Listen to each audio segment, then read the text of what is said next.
ansiedade? Sim, esse será o tema de hoje. Bom, vou me apresentar aqui rapidinho. Meu nome é Fernanda, eu sou psicóloga clínica, trabalho online, presencial e hoje vou abordar esse tema aqui de uma forma bem resumida, né? Pensando aí num nível clínico, mas dentro da teoria, porque obviamente tanto a ansiedade quanto outras questões, ela representa aí para o sujeito em um nível experiencial, ou seja, dentro de uma experiência própria. Então, não leve em consideração esse vídeo como se fosse uma única forma de sentir, né? Mas é uma possibilidade de refletir, né? Sobre ansiedade. Então, vamos lá. Em Freud, ele falou da ansiedade em duas questões, ansiedade realística e ansiedade neurótica. Mas vejamos, ansiedade foi uma tradução, podemos dizer assim, um pouco errônea ao português, né?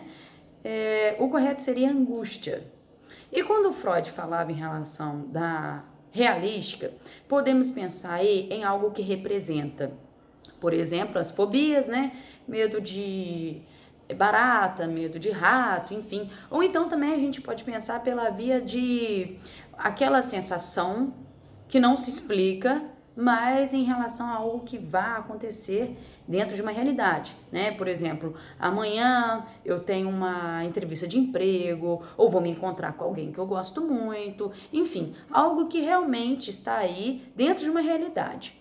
Já a neurótica, ela vem dizer em relação a questões de sentimentos, né, na verdade, sensações, essa sensação de ansiedade, que não é relacionado a algo dentro de uma realidade em si. Algo que vai acontecer, ou então representado dentro de um objeto, enfim. É aquilo que fica, dizemos, entre aspas, solto, uma sensação solta. Aquilo que você diz assim, eu tô angustiado, eu tô sentindo algo que não tem explicação, mas é muito forte, né? E por que será que isso acontece? Já, né, dentro da leitura de Freud, podemos dizer que isso aí está coligado entre a questão de uma energia psíquica, que podemos chamar aí, né, de libido, né, uma energia psíquica sexual, e dentro de uma questão econômica que eu digo em grande quantidade. É uma energia muito, né, uma energia muito forte, uma energia como que não se explica, e isso tem que vazar para algum lugar. E como isso tem que vazar para algum lugar, o que se cria? Sintomas, né? Aí a gente pode pensar aí nessas questões aí da nossa realidade, vamos dizer assim, diarreia, dor de cabeça, infecções, né? Que a gente pode dizer aí que são a questão da sintomática, né? E em Lacan, ele já vem dizer sobre a questão de um excesso de objeto. Só que é objeto A. Vejamos a diferença. Objeto A para objeto comum. O objeto A é o objeto causa de desejo, tá? O Freud falava que isso acontecia pela falta de um objeto. Quando ele falava falta de objeto, é um objeto único, um objeto que causa uma plenitude. Ou seja, é como se uma procura de algo que pode ser concretizado. E não é. Porque essa energia psíquica, né, essa libido, ela é representada em vários objetos. E quando a gente pensa aí no Lacan, no excesso do objeto A, vejamos, né, já que o objeto A é o objeto causa de desejo, o desejo, ele não quer ser satisfeito, pelo contrário, ele varia dentre os objetos. E quando eu digo objeto, gente, eu estou dizendo de tudo, de qualquer coisa que você imaginar. Dentre pessoas, dentre objetos em si, qualquer coisa que você imaginar que pode se encarnar um sentimento, uma sensação, enfim. E o excesso desse objeto A, vamos dizer assim, desse movimento do objeto A, né, vai sempre querer mais.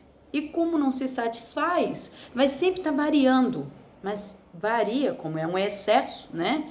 Os ansiosos aí, né? Os ansiosos de forma demasiada, porque todo mundo, né, sente a angústia, vamos pensar assim, todo mundo sente essa ansiedade, mas existem pessoas que sofrem com isso, né? Os ansiosos sabem que qualquer coisa vai lhe causar ansiedade. Qualquer coisa, né? A questão de amanhã eu tenho que fazer algo. Ok, a ansiedade ataca, fez aquilo. Já encarna essa ansiedade, essa sensação, essa angústia em outra coisa. E pode ser coisas bobas, coisas que não, vamos dizer assim, é uma questão de mérito, não merece tanta preocupação.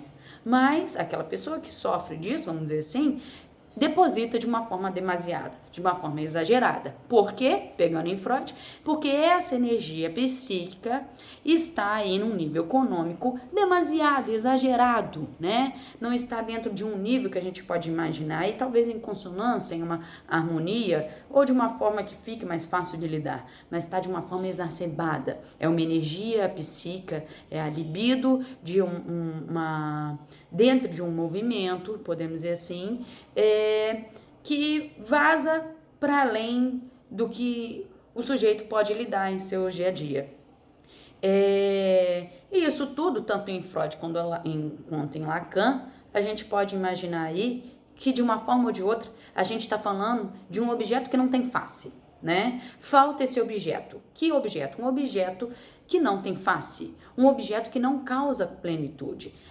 Na verdade, a procura é de um objeto que cause plenitude. É um objeto que o sujeito pode se apegar e ter esse objeto, mas ele não existe.